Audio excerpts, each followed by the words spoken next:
Nós queremos nesta noite meditar com os irmãos sobre o chamado. Aleluia. O poder do chamado de Deus. E para mim é um texto ali em Gálatas que prende muito com a minha vida. O chamado. Quando Paulo realmente escreveu aos Gálatas esta escritura tão profunda, ele disse que não consultou nem carne nem sangue, isto é, pessoas humanas, para o seu ministério. Aquele homem que perseguia a igreja do Senhor Jesus Cristo, mas ele teve um encontro real com Jesus, o Jesus ressuscitado, o Jesus vivo. A Bíblia não mostra claramente que Paulo teve o privilégio de conhecer Jesus humanamente falando, no seu ministério terreno, mas ele teve o privilégio de ter um encontro com Jesus ressuscitado. Quando ele estava respirando crueldade, respirando aquele homem cheio de si, cheio do eu, e ele teve um encontro pessoal com Jesus. Saulo, Saulo, por que tu me persegues? Quem é o Senhor? Eu sou Jesus a quem me persegue. Mas não cada pessoa que Jesus chama, ele chama com um ministério diferente. Quando ele chamou Jeremias, ele é muito novo, e ele fez como fez Abraão. Eu não passo de uma criança, eu não sei falar. E aí o Senhor corrigiu, corrigiu. Disse: não diga que eu passo, que tu passas com a criança, porque onde eu te mandar cuidares.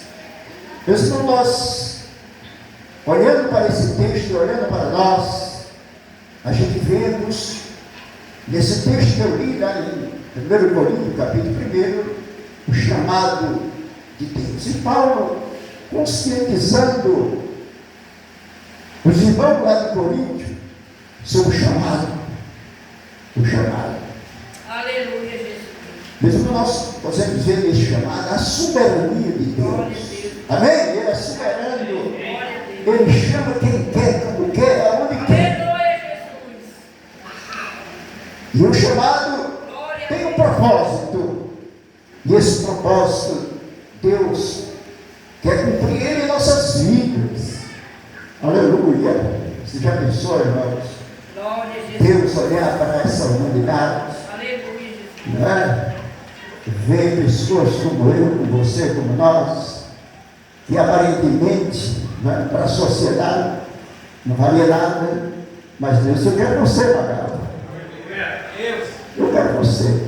É interessante esse chamado, é que o Espírito Santo conscientiza aquele que realmente recebe a palavra, porque a Bíblia diz: as minhas ovelhas ouvem a minha voz, elas conhecem, elas me seguem, eu lhes dou a vida eterna e nunca hão de perecer. Eu me lembro bem, a memória está até boa, eu me lembro bem que em 1952, 73 anos atrás, eu com 17 anos, achava que era sem ser, achava que tinha alguma coisa sem ter. Então tudo isso está na natureza humana caída, que ele pensa que é sem ser, ele pensa que é um leão sendo um rato. Então, irmãos, e Deus olhando para nós com a sua misericórdia, eu me lembro bem que realmente eu estava, vamos dizer, num caos, que eu tinha dito, só estava um deboche, com 17 anos jogando num time lá de Campina Grande, eu não jogava no time do bairro que eu morava, e aquele menino ficava revoltado comigo, os colegas, da dizendo, porque ele dizia: caçula, rapaz, você tem que jogar no time daqui, como o Flamengo, como outros times. Era o time da elite, era o Santo Antônio. Aliás, São Vicente do Sul.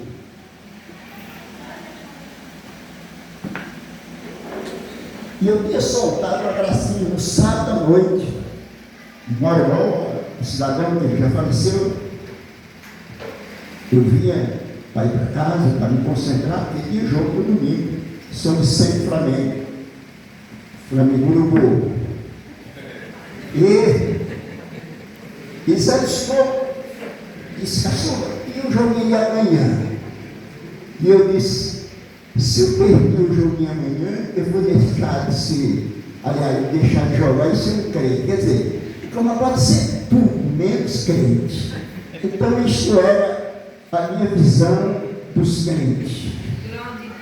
Como pode ser até imaginar ou qualquer outra coisa menos crente. E aquela palavra veio direto. E quando foi no domingo, que eu fui para a missa, não que eu gostasse, porque minha mãe era católica e obrigava ele para ir para a missa. Agora que eu entendi, ia para a missa e voltava da missa. E no domingo só foi o que deu. Em 1953, a gente perdeu o jogo de 1-0. O São Vicente não era uma seleção, realmente caiu 6 meninos para Zé Pinheiro, onde eu fui incluído. Nunca contei esse testemunho, nunca contei. Estou contando agora o chamado. Aleluia! E acontece, e realmente quando eu perdi o jogo, perdemos 1-0. Campo lá no Cinco Operário, o São Vicente era organizado, o time da elite, lá de São José. Eu pego o material, que era bem organizado, com a sua sacola, com o material. Eu pego e entrego ao diretor dos esportes, e aqui dentro de mim, irmão, vem só para o que e ouve a sua voz. Assim é todo aquele que é chamado, louvado seja o nome do Senhor. E eu entrego o material aí e disse, eu digo, eu não jogo mais. Não jogo mais. Porque eu tenho um defeito muito grande, a palavra tem que ser sim, sim. Já se eu conhecer Jesus, vai gostar de manter a palavra. Durei de idade, 17 anos, mas não tinha tamanho. E ele ficou pensando que aquilo era uma brincadeira, porque eu estava muito triste, porque tinha perdido. A Bíblia diz que a tristeza, segundo Deus, é para arrependimento, para salvação. E a tristeza, segundo o mundo, é morte. A gente vê as pessoas que cometem suicídio porque eles estão tristes, estão angustiados, pensam, não tem rumo. E eu vim embora. À noite tinha que ir para o Zé Pinheiro, para Campos Salles, que era um ponto de encontro por ali, né? Da mocidade, nesse tempo. Essa palavra não é bem conhecida para os jovens, não. A palavra chamada retreta. Essa linguagem é antiga. É um passeio. Está entendendo? É onde se tem aquela passeata. Era jovem do lado, homem do lado, mulher do outro. Lá na Campos Salles. E eu tinha que ir para ali. Está entendendo? Mas eu estava triste, porque tinha perdido, eu não sabia, aquela tristeza dentro de mim, era o Espírito Santo convencendo. Mas, queridos, Deus se utiliza de pessoas que a gente nunca imagina. Amém? Na segunda-feira eu trabalhava de ajudante, de sapateiro. Eu fui para a oficina, dia da segunda-feira, dificilmente o sapateiro trabalhava, eu queria dia de ser um sapateiro, era o dia da ressaca. Está entendendo? Uma linguagem que vocês entendem, não é? Aleluia! E os meninos disseram, olha, não tem trabalho hoje não. E eu saí sozinho para o centro da cidade para olhar os cartazes no cinema, Católico, Babilônia, porque era atração naquele tempo, não tinha televisão. E eu tinha que olhar os cartazes para o cinema, que era pior de cinema, né? Então eu vou passando pelo campo chamado Campo do Bordel, lá no nosso velho. Então eu vou lá assistindo o livro, cara, e vem um menino meio grande, meio simpático. E olhou, e disse, você é caçula, né? Sou, porque todo abusado. Muito abusado. Sou por quê? Ele disse, não, porque minha mãe conhece, tá. Aí me lembrei, veio na memória que mãe falava que tinha uma família crente, que era protestante, era de Serra Verde, né? A família Quirino. E esse menino, mais novo, criou uns 4 meses, e ele disse, você ainda joga? Eu digo, joguei até ontem, hoje não jogo mais não. E ele me conhecia por causa de futebol, mas eu não conhecia ele. E ele começou a conversar, uma conversa bonita, diferente da minha, entende? Diferente da nossa, não é? Antes da gente conhecer Jesus, o linguagem é outro, não é? E quando nasce de novo, muda. Ele dá uma mente nova, né? Além do coração novo, dá uma mente nova. Vai mudando coisa boa também.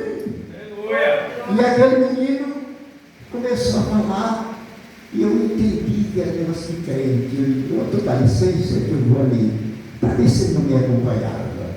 Mas ele não me soltou. Ele vou também. Aí saiu comigo, naquele negócio, subindo lá, até chegar no Babilônia, e chegando por lá, olhei os cartazes. Eu estou contando assim, porque Deus chama aqueles que não são aqui. Isso é Escritura Sagrada, a palavra de Deus. Está aqui, 1 Coríntios. Deus chama, entendeu? Isso é difícil de Deus se envolver na rede social, isso aqui. Está entendendo? Não ouvi isso não. Não ouvi sobre outras coisas, prosperidade, ou qualquer outro tema. Está entendendo? Para encher linguiça. Mas o chamado de Deus permanece firme. Amém. Queridos irmãos, para encurtar, ele foi comigo até o católico, também o meio, funcionava. E depois ele disse à minha mãe, quer conhecer você? Pronto.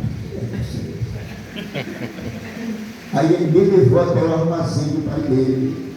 E foi pela primeira vez que ele chegou lá, bem alegre. Ele já faleceu, né? É Delquirino, já faleceu. E ele, bem feliz, disse, mãe, esse é o filho da gasolina, tá? Aí disse, muito bem. Apertou minha mão, eu estou encabulado, uma vergonha igual a mim. Ela apertou minha mão e disse, eu conheço tua mãe. E as tuas irmãs se casaram. Teu irmão dele também. Tu é o caçula, isso tu é impossível, né? Porque a gente quer ser impossível, né? Quer ser um santinho. Tranquilo! Tu é impossível, está acontecendo crente. Aí ele pega, vai comigo, lá para o armazém, lá atrás, parece que eu estou vendo 73 anos se passar. Cheguei com o livro da capa preta, não! Estou lá, a palma de Fernando esconde, ele abre a Bíblia em São João 3,16. Tu sabe que Deus te ama? Eu não sei isso não, eu não sabia mesmo. E ele abriu a Bíblia e mostrou esse versículo, e aí começou uma nova história. Louvado seja o nome do Senhor. Mas não foi somente rosa, ver os espinhos. Nós voltamos para o Egito depois de 3 meses. Mas não, 64, Deus me traz de volta, sozinho, já casado, com 4 filhos, e Deus me traz de volta. Aleluia, Jesus. Eu sentado ouvindo, aliás, Miguel Raico no programa, isso é de gente mais velha, a voz da profecia. O locutor, muito meu amigo, José Lucena, trabalhava na época na Rádio Borborema, e ele está encerrando o grande matutino Borborema e entra no ar o programa Voz da Profecia. E uma voz, eu sentado, aleluia, daquele jeito que gosta de pegar, quando não tem mais jeito, tudo está perdido, aqueci, humanamente falando, e ali o Senhor, aquela voz, sente-se ali. Eu me sentei, e o pastor começa a falar no Salmo 51, quando chegou no verso 10, ele parou. Quando Davi disse: cria em mim, ó Deus, um coração puro, e renova dentro de mim um espírito reto. E naquela manhã, eu disse: não, eu vou passar a noite somente contando. Eu não estava pensando, não está programado isso não, irmão. O Espírito Santo começou a falar no meu coração. Desse testemunho para muitos que estão aqui. Reconhecer o chamado. Quando Deus chama, não se engana. Quando o homem chama, se engana. Mas quando Deus chama, ele registra. Louvado seja o nome do Senhor. Glória ao teu nome, Senhor. Quando Deus chama, irmão, você conhece aquela voz. Você tem convicção daquilo. E a minha esposa, saudosa memória, a irmã Maria, quando chega da feira, eu nunca parei, estava parado. Nunca parei, mas estava parado. Fazia uns 6 para 7 dias. Só Deus sabe, só o resto. E quando ela vai entrando com o balaeiro, você também não sabe essa linguagem. Eu sei. E quando ela vai entrando com o balaeiro, eu vou e encontro ela. Eu disse: olha, nunca mais tu vai ter uma decepção comigo. Eu não dizia tu era um crente, porque meus irmãos nasceram uma coisa, diz nascer outra. Quem nasce de novo, realmente ele é salvo, lavado no sangue de Jesus. Amém? Meus irmãos, ela ficou admirada. Eu sofri assim uma sinusite de 16 anos, de 48 a 64. Naquela manhã eu fui curado até hoje, faz 61 anos. É uma prova que Jesus está vivo. Ele ressuscitou. Se ele não tivesse vivo, não aconteciam os milagres. Jesus vem buscar a sua igreja. Aproveita, jovem, o teu chamado. Então, queridos irmãos, a partir daquela hora, começou uma nova história. Você quer começar uma nova história? Começa com Jesus. Amém. Então, que a gente estudando, não é pecado estudar para se formar. O que é que você quer ser? Eu quero ser isso, quero ser aquilo. É bom demais, né? Os professores antigamente faziam isso, não é? Perguntavam: o que é que você vai ser? E gostaria de ser, não é? Jamais eu sei quando eu quero ser um cachorro. Você não contou isso, não? Mas Deus chama. Aleluia! Aleluia! Glória a Deus, meu Deus. E a partir daquela hora, a minha história mudou. Aleluia. Não era bem conhecido na igreja. Todos os anos que não entrava lá, na central, e começou a nova história. Lá eu fui consagrado a diácono, fui consagrado a presbítero, né? Consagrado a pastor. Entendeu? Meus irmãos, está aqui. Isso é vivo. Ele diz: porque veio, irmãos, a vossa vocação. O Espírito Santo fala a mim e a você. Para a gente reparar qual é a nossa vocação. Está falando no sentido espiritual e no sentido também profissional. Aleluia, Jesus. Profissional. No sentido espiritual. Olhe, porque a Bíblia diz: não são muitos os sábios segundo a carne, nem muitos de poderosos, nem muitos de nobre nascimento. Meus irmãos, foi um caso de Jeremias. Ele chamou e falou: mas o Senhor disse: olha, eu te conheci ainda no ventre da tua mãe.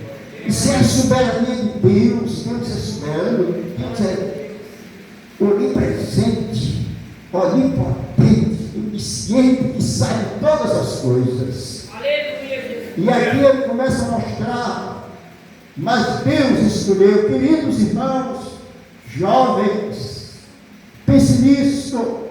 Está chegando, eu quero contar outra coisa boa. Deus começou a trabalhar na minha vida de uma maneira maravilhosa. Nós voltamos novamente a trabalhar, trabalhávamos na Fracalanza, certo? Depois fui trabalhar no crediário, quando foi em 67, já era diácono, dei trabalhando no crediário. Trabalho de avivamento, de despertamento espiritual, não era de movimento, era despertamento.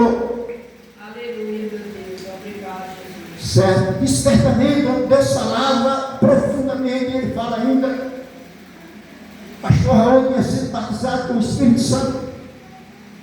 Nós fazíamos parte do grupo de voluntários da fé. Naquela terça-feira, mais ou menos no mês de junho, mais ou menos para julho, não sei bem, eu sentado lá perto do presbítero que eu trabalhava. E outro irmão querido, que foi também jogador de futebol, Elias, foi jogador do CSA. E Deus usou um vaso que veio de Petrópolis. Também não contei isso lá no linguagem. Estou contando hoje que o Espírito Santo está me inquietando. E eu não vou levar para casa esse negócio. Não tem nada. Tudo é dele. Aleluia! Aleluia, Jesus. Eu estou sentado. E o pastor Raul passou a palavra, aquele servo de Deus. Daniel ouvia a memória da bolsa. E aquele homem era uma brasa de fogo. Ele tocava acordeão, era bem gordinho. E ele olhou assim, a igreja, aquele templo central, superlotado numa terça-feira, culto de oração. Entendeu? E ele olhou assim, eu sentado ao lado esquerdo. E ele disse, só vou começar o trabalho quando alguém vem à frente e Deus está chamando. Está chamando para uma obra diferente. Está desse lado. Você está com medo de passar fome com seus 6 filhos. Eu tinha 6 filhos. Só, senhor, isso, adivinhando não, né? Profeta. Está com medo de passar fome com seus 6 filhos. Meu Deus, que imprensado. E ele disse, não começa, só começa quando ele vem à frente.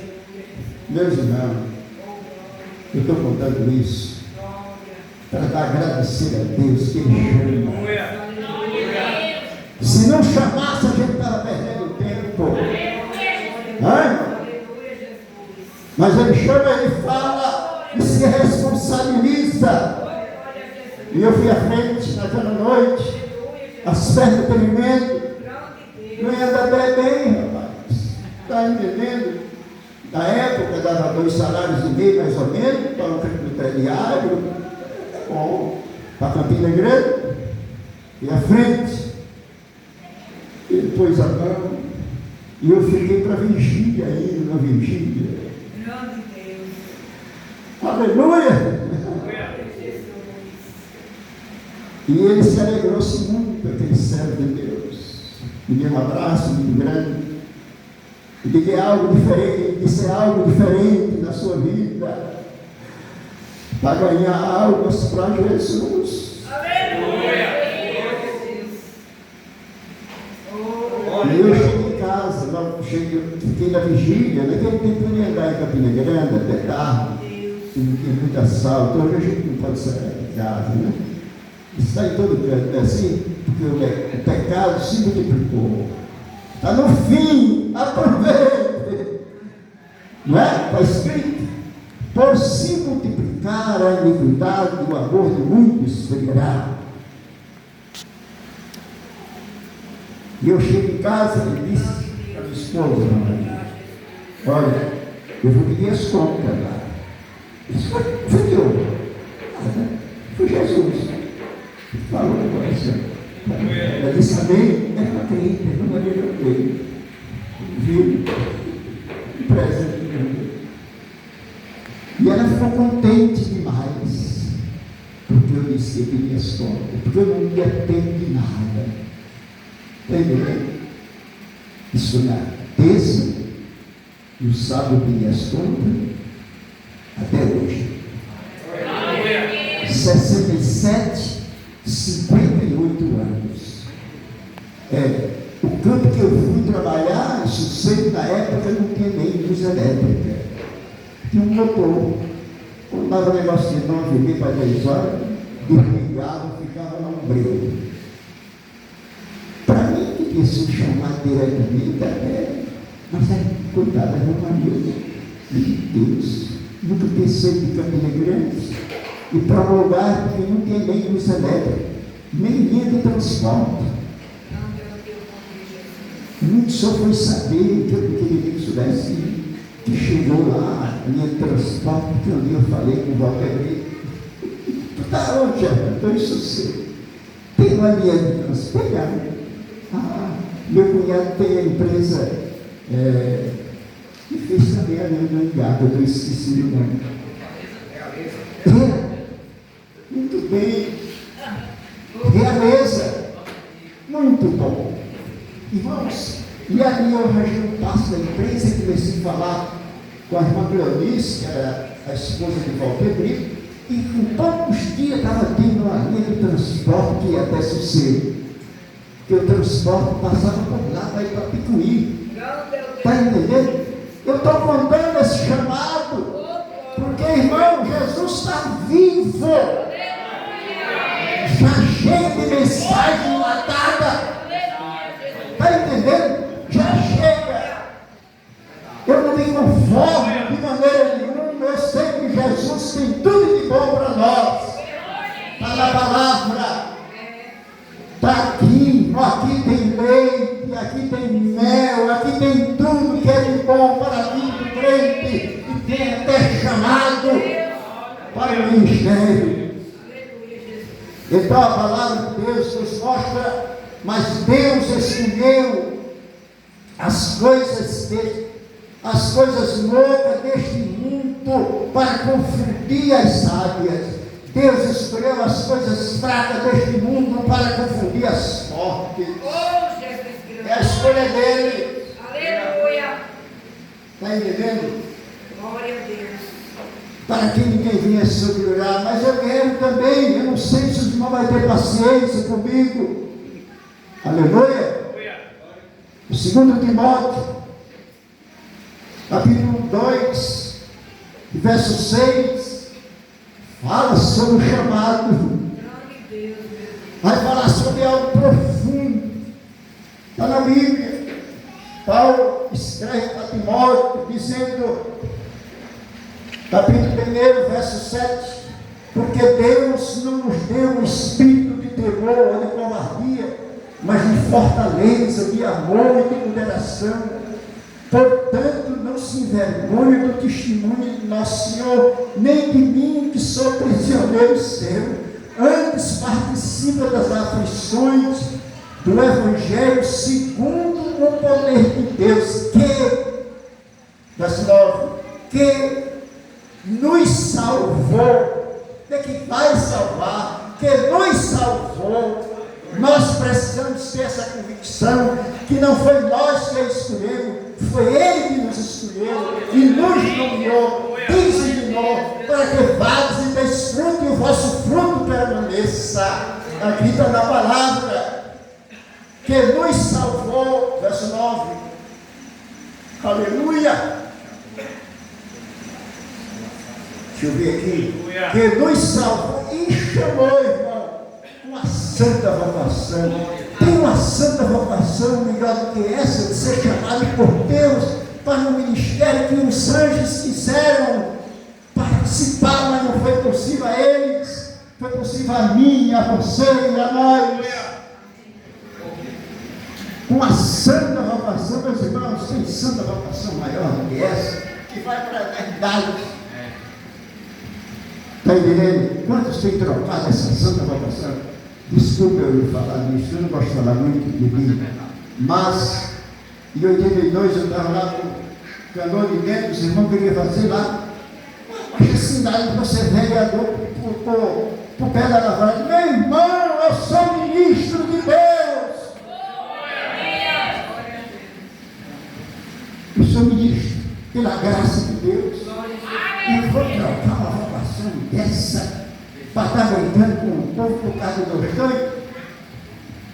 Eu sei que não vai endireitar nada, porque a Bíblia diz que esse mundo está posto no maligno.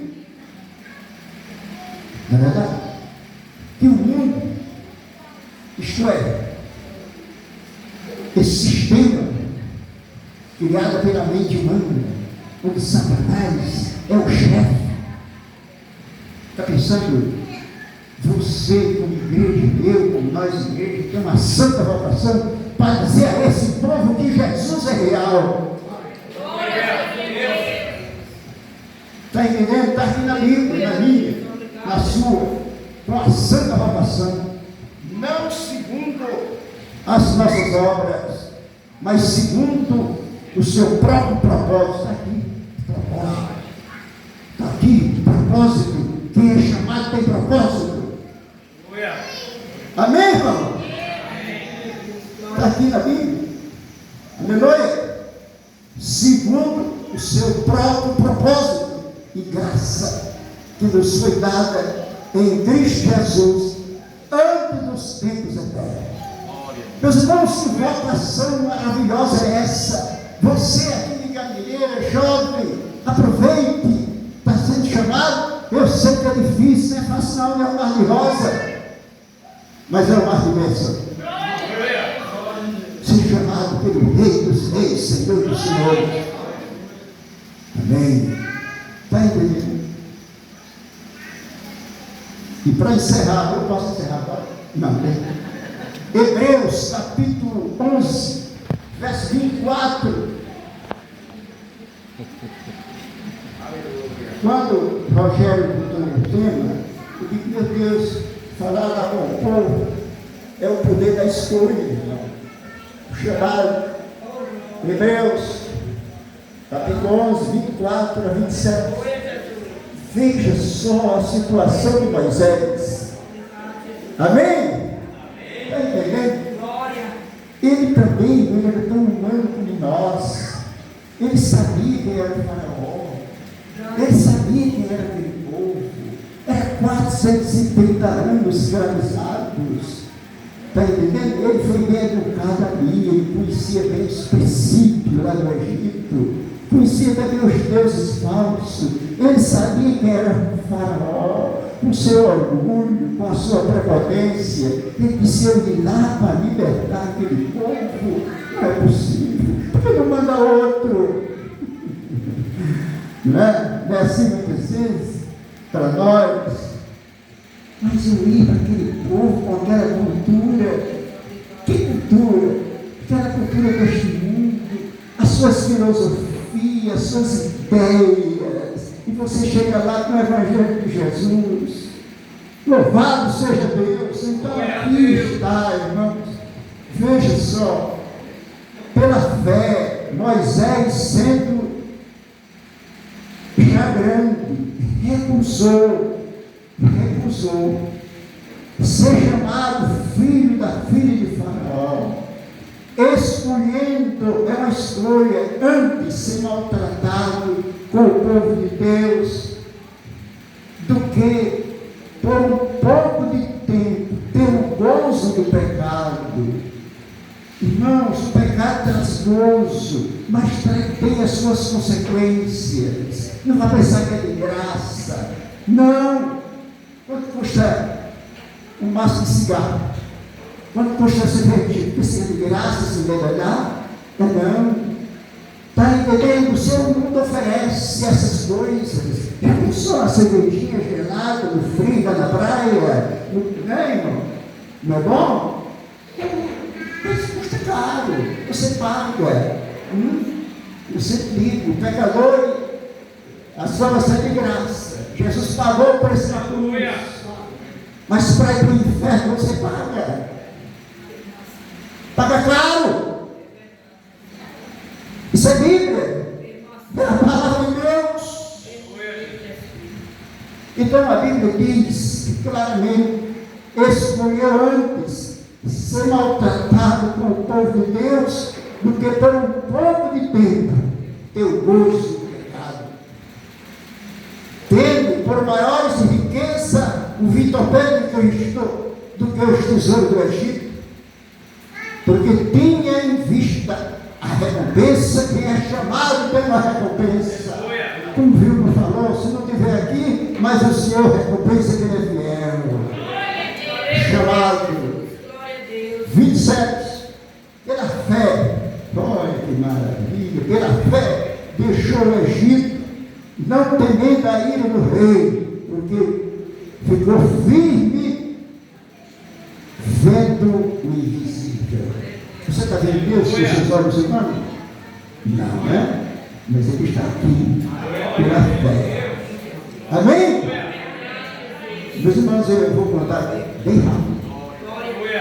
Bem rápido. Eu fui quarta-feira passada, atrasado, não foi, viu?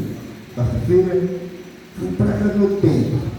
De lá nós fomos para uma fazenda, já é malícia. Malícia sem malícia, viu? Aí nós fomos lá. E tem um cidadão lá, ele, na fazenda, o pastor que está lá, o pastor Fabrício, um servo de Deus, homem que ama Jesus e ama as almas. Eu gostei mais. Homem. Aí conversando sobre o seu Germano, aí tomei ele, esse cidadão, 42 anos atrás. E disse: eu vou contar uma história que passou-se comigo. Eu vinha fora de hora, numa bicicleta, com uma pessoa. E quando eu vi aquela voz, era o pastor Fernando, que estava fazendo um culto lá na fazenda de Urbano, saudosa Urbano, né? Era um fazendeiro que tinha falecido, e a esposa dele pediu para eu ir lá. E eu estava lá, e eu fiz esse som, que era da missão, eu instalei, né? E estava cantando um corinho, né? Eu me lembro, o corinho. Eu canto sempre alegre e vou dizer porque meu fardo Ele levou. Se alguém me perguntar como foi, eu lhe direi: meu fardo Ele levou. Seu sangue derramou e meu coração lavou, e os pecados todos carregou. No mar do esquecimento, para sempre se deixar, meu fardo Ele levou. E esse moço é cidadão, que botou ele estava na bicicleta com o pacote, e fora de hora, e ele despachou aquela pessoa. Tem gente que deve acreditar em tudo. Despachou, disse: olha, você vai embora. Eu ouvi o pastor falando assim: deixa esse fardo. Ei, irmão, você está sabendo. Ele disse: eu vi o direitinho, não dizer para ele: ei, deixa esse fardo. É um fardo. O que acontece? Ele dizendo ao pastor: eu não tenho palavra para pagar, rapaz. Aquilo que o pastor fez, que fui eu. Foi meu irmão mais velho. Foi Jesus, foi o Espírito Santo.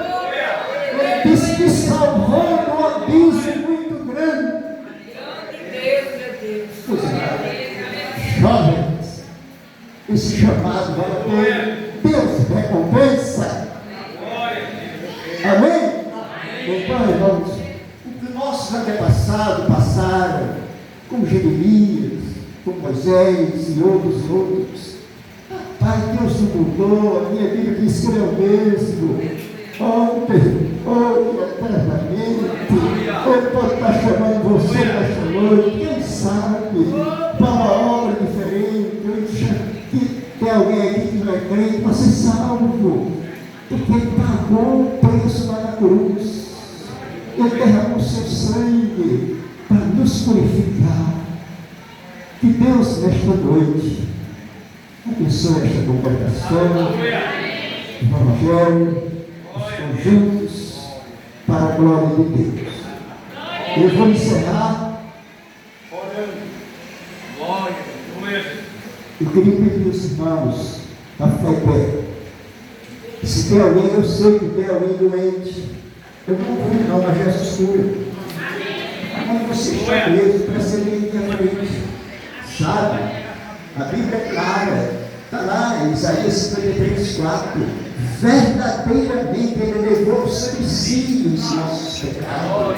As nossas doenças levou sobre si. Pelas suas pisaduras nós somos sarados. Amém? Vamos orar, irmão. Feche os olhos. Pai querido, eu quero agradecer pela sua palavra escrita, revelada e demonstrada. Falamos aquilo que o Senhor realmente colocou no nosso coração. Quero agradecer. Permita, Pai, que nesta noite